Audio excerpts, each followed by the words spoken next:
A couple of weeks ago, Marvel Comics announced that it hired its first black female comic book writer.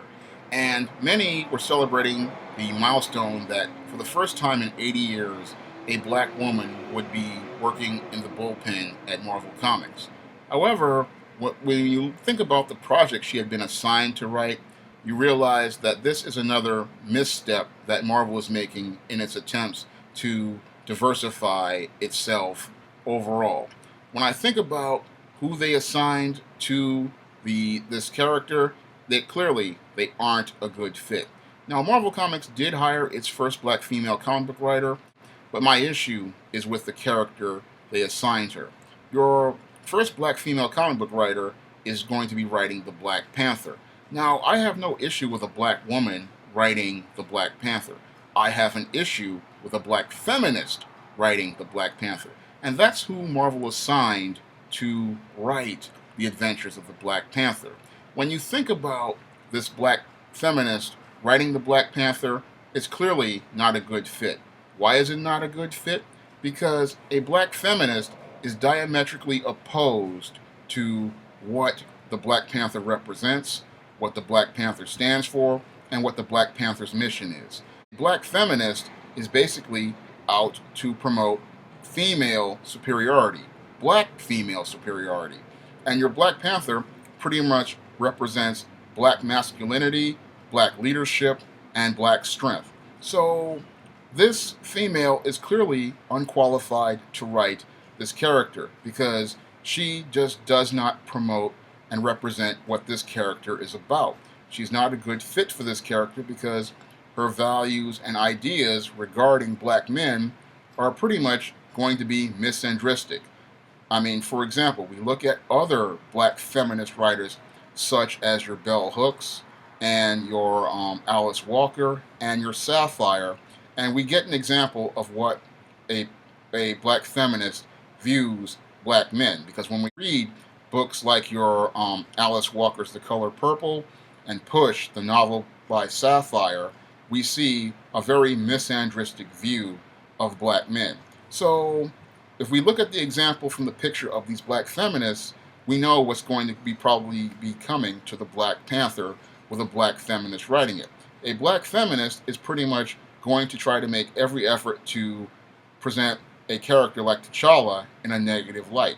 And what she's going to do is try to promote an agenda that pretty much degrades this character, denigrates this character, and presents him in a light that presents him not as a hero, but pretty much as some sort of monster, just like the male characters were presented in The Color Purple and Push, the novel by Sapphire. And that's one of the reasons why I believe that a black feminist writing the adventures of the Black Panther is not going to add to the character's lore. It's just going to pretty much ruin this character and not present him in the way that his original creators, Stan Lee and Jack Kirby, presented him. When you think about the whole idea of a feminist, black feminist, writing Black Panther, it's just not a good fit overall. I mean, yes, I know that Marvel Comics really needs to diversify its ranks, especially in the creative divisions, but you have to find the right people to diversify those ranks and tell the type of stories that fit the character's mission, fit the character's values, and will fit in with other characters' runs. And I don't really see how a black feminist is going to add to that character's lore overall and that character's legend. And when I think about the Black Panther, again, I think of a strong, masculine alpha male. And I would think that if you're going to hire a writer to write a character like the Black Panther, you would want to have someone who is secure in their black masculinity and had an understanding of their black male identity. Because in order to write this type of character, you have to understand where this character is coming from. Now, a guy like me, I think I would be a better fit for writing a character like the Black Panther because I have written strong masculine males like the Black Panther in stories like The Temptation of John Haynes and The Man Who Rules the World and Isis Amari's Revenge. In all those stories, I present strong, balanced, positive images of black men and I present their issues in a balanced way. Now, in a story like The Temptation of John Haynes, I not only did a fantasy story where this man was being tempted by a she demon, but I also explored issues related to racism, intra-racism, classism, black culture, and I talked about the black image in media, and I also talked about group economics. I presented all those issues in a fantasy story in a way that allowed the reader to understand what black men go through, the struggles black men have, and the issues black men face, all while he was being in this fantasy story being tempted by a she demon. And in that story, I presented, a balanced picture of everything in those adventures, and I presented a strong example of black masculinity. The same thing that I did with the John Haynes character in the story, The Man Who Rules the World. Now, in The Man Who Rules the World, I presented the John Haynes character as a leader taking charge during a crisis that challenged both men and gods. And I wanted to make sure that he was shown as a leader, an organizer, a diplomat. And these are similar to that what the Black Panther deals with when he has a crisis, that he has to be diplomatic and dealing with people like your Victor Von Doom in Latveria, or he has to take on, a group of villains that are terrorizing a street, in a team with like the Avengers. So I pretty much understand where direction the character needs to be placed in, and have an understanding of what the character what type of crisis this character has to go through. Now, in a story like your Isis Amari's Revenge, I created a character named Prince Amon, who pretty much was the Prince of Nubia.